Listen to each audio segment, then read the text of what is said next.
Marc, chapitre 13. Lorsque Jésus sortit du temple, un de ses disciples lui dit, « Maître, regarde quelle pierre et quelle construction. » Jésus lui répondit, « Vois-tu ces grandes constructions? Il ne restera pas pierre sur pierre qui ne soit renversée. » Il s'assit sur la montagne des Oliviers en face du temple, et Pierre, Jacques, Jean et André lui firent en particulier cette question. « Dis-nous quand cela arrivera-t-il, et à quel signe connaîtra-t-on que toutes ces choses vont s'accomplir ?» Jésus se mit alors à leur dire, « Prenez garde que personne ne vous séduise, car plusieurs viendront sous mon nom disant « C'est moi », et ils séduiront beaucoup de gens.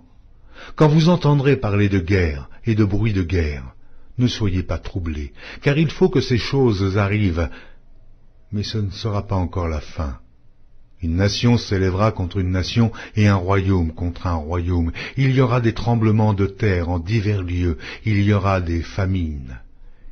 Ce ne sera que le commencement des douleurs. Prenez garde à vous-même.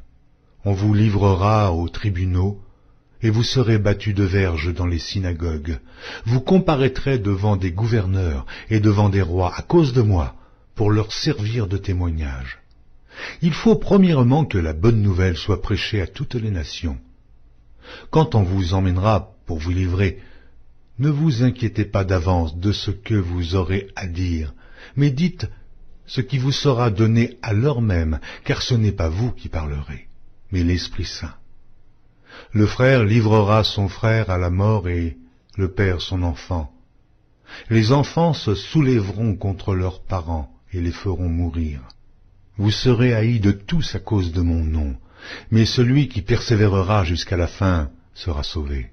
Lorsque vous verrez l'abomination de la désolation établie là où elle ne doit pas être, que celui qui lit fasse attention. Alors, que ceux qui seront en Judée fuient dans les montagnes. Que celui qui sera sur le toit ne descende pas et n'entre pas pour prendre quelque chose dans sa maison, et que celui qui sera dans les champs ne retourne pas en arrière pour prendre son manteau. Malheurs aux femmes qui seront enceintes et à celles qui allaiteront en ces jours-là. Priez pour que ces choses n'arrivent pas en hiver. Car la détresse en ces jours sera telle qu'il n'y en a point eu de semblable depuis le commencement du monde que Dieu a créé jusqu'à présent, et qu'il n'y en aura jamais. Et si le Seigneur n'avait abrégé ces jours, personne ne serait sauvé, mais il les a abrégés à cause des élus qu'il a choisis. Si quelqu'un vous dit alors le Christ est ici ou il est là, ne le croyez pas, car il s'élèvera de faux Christ et de faux prophètes. Ils feront des prodiges et des miracles pour séduire les élus, s'il était possible. Soyez sur vos gardes. Je vous ai tout annoncé d'avance. Mais, dans ces jours, après cette détresse, le soleil s'obscurcira, la lune ne donnera plus sa lumière, les étoiles tomberont du ciel, et les puissances qui sont dans les cieux seront ébranlées. Alors on verra le Fils de l'homme venant sur les nuées, avec une grande puissance et avec gloire. Alors, il enverra les anges, et il rassemblera les élus des quatre vents, de l'extrémité de la terre jusqu'à l'extrémité du ciel. Instruisez-vous par une comparaison tirée du figuier. Dès que ses branches deviennent tendres et que les feuilles poussent, vous connaissez que l'été est proche. De même, quand vous verrez ces choses arriver, sachez que le Fils de l'homme est proche, à la porte. Je vous le dis en vérité, cette génération ne passera point que tout cela n'arrive. Le ciel et la terre passeront, mais mes paroles ne passeront point.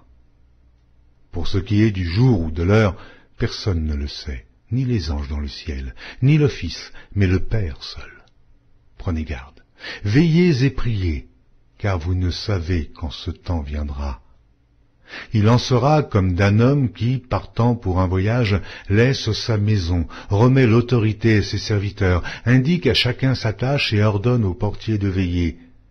Veillez donc, car vous ne savez quand viendra le maître de la maison, ou le soir, ou au milieu de la nuit, ou au chant du coq, ou le matin. craignez qu'il ne vous trouve endormi à son arrivée soudaine. Ce que je vous dis, je le dis à tous. Veillez.